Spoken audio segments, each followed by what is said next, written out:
I'm Steve Wiggins, and this is the Groundworks Ministries podcast. Today we're reading from the book of Jeremiah, chapter 37. Let's focus on verses 15 through 17. The officials were angry at Jeremiah and beat and placed him in jail in the house of Jonathan the scribe, for it had been made into a prison. So Jeremiah went into a cell in the dungeon and stayed there many days.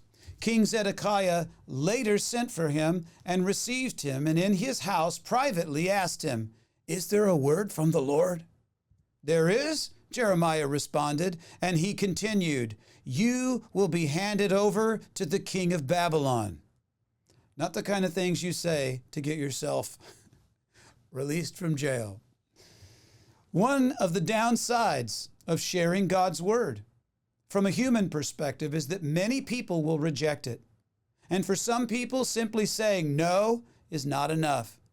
They will seek to harm you.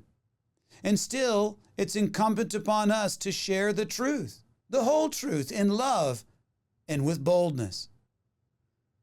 And this is nothing that we should be surprised about, for Jesus told us that we should expect such things. John 15, verses 18 through 20. If the world hates you, you know that it hated me before it hated you.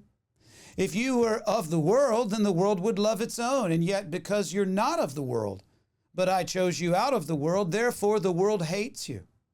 Remember the word that I said to you, a servant is not greater than his master. If they persecuted me, they will also persecute you. If they kept my word, they will keep yours also. While Jeremiah faced several severe persecution, the Lord was always with him to ensure his ultimate well-being. Notice God's grace and his provision even in the midst of Jeremiah's trial. Jeremiah 37, verses 18 through 21. Then Jeremiah said to King Zedekiah, "How have I sinned against you or your servants or these people that you put me in prison? Help me understand the charges. Where are your prophets who prophesied to you claiming the king of Babylon will not come against you in this land?" I mean, if they're obviously false prophets, why aren't they in jail? "So now please listen, my lord the king. May my petition come before you. Do not send me back to the house of Jonathan the scribe, or I'll die there." So King Zedekiah gave orders, and Jeremiah was placed in the guard's courtyard, and he was given a loaf of bread each day from the baker's street until all the bread was gone from the city. And so Jeremiah remained in the guard's courtyard. Jesus also predicted the same type of persecution and prayed for us, that the enemy would not prevail against us.